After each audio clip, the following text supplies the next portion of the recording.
November start ಆಯಿತು sir. November ಕ್ರಾಂತಿ ಅಂತ ಏನೋ ಚರ್ಚೆಗಳು ನಡೀತಿತ್ತು ರಾಜಕಾರಣದಲ್ಲಿ. ನೋಡಪ್ಪ, ನೀವು ದಣಿ ತಗೊಳ್ಳೋದು ಬೇಡ, ಯಾವ ಲೀಡರ್ಗಳು ದಣಿ ತಗೊಳ್ಳೋದು ಬೇಡ. ನಾನು ಮುಖ್ಯಮಂತ್ರಿಗಳು ಏನು ಮಾತಾಡಿದ್ವಿ ಅದು ಮಾತ್ರ ಮಾತು. ಅದು ಬಿಟ್ಟರೆ ಯಾರ ಮಾತುಗೂ ಕಿಮ್ಮತ್ತು ಇಲ್ಲಿಲ್ಲ. ಪಕ್ಷದ ಒಮ್ಮತ ಏನು,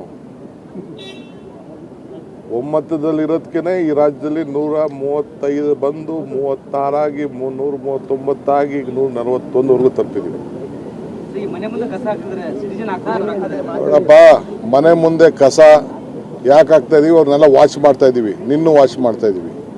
ನೀನು ಕೂಡ ಕಸನ ಎಲ್ಲೋ ಬಿಸಾಕ್ಬಿಟ್ಟು ಹೋದ್ರೆ ಎಲ್ಲ ಕ್ಯಾಮ್ರಾಗಳು ಹಾಕಿದ್ದೀವಿ, ಫೈನ್ ಹಾಕ್ತಾ ಇದ್ದೀವಿ. ನಿಮ್ಮ ಮನೆ ಮುಂದೆನೇ ತಂದು ವಾಪಸ್ ಕಸ ಹಾಕಿ ನಿಮ್ಮ ಕೈಲಿ ಫೈನ್ ವಸೂಲು ಮಾಡ್ತಾ ಇದ್ದೀವಿ. ಲಕ್ಷಾಂತರ ರೂಪಾಯಿ ಫೈನ್ ಮಾಡಿದ್ವಿ. ಕ್ಲೀನಾಗಿ ಇಡಬೇಕು.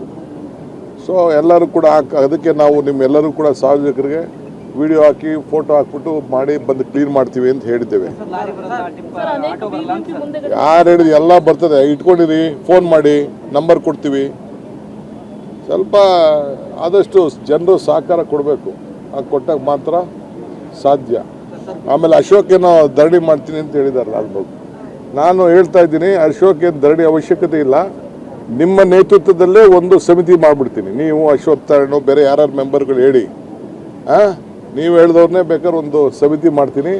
ನೀವೇ ಅದನ್ನು ಪ್ಲ್ಯಾನು ಗೀನು ಎಲ್ಲ ನೋಡಿ ಎಲ್ಲಿ ಹಾಕಬೇಕು, ಎಲ್ಲಿ ಔಟ್ಸೈಡ್ ಮಾಡಬೇಕು ಅಂತ ನಿನ್ನೆ ರಾತ್ರಿ ನಾನು ಒಬ್ಬನೇ ಹೋಗಿ ಲಾಲ್ಬಾಗ್ ಪಕ್ಕ ಎಲ್ಲಿ ಇದು ಗೇಟ್ ಓಪನ್ ಮಾಡ್ಬೋದು, ಎಲ್ಲೆಲ್ಲಿ ಬೇರೆ ಆಪ್ಷನ್ಸ್ ಇದೆ ಅನ್ನೋದೆಲ್ಲ ನೋಡ್ಕೊಂಡು ಬಂದಿದ್ದೀನಿ.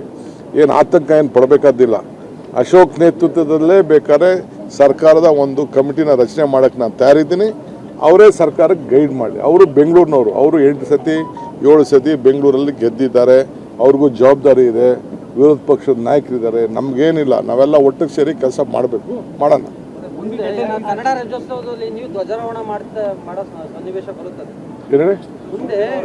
ಈಗ ಮಾಡಿದ್ದೀನಲ್ರಿ, ಮುಖ್ಯಮಂತ್ರಿ ಆಗಿ ಸರ್, ಒಳ್ಳೆ ಕತೆ ಆಯ್ತಲ್ಲ.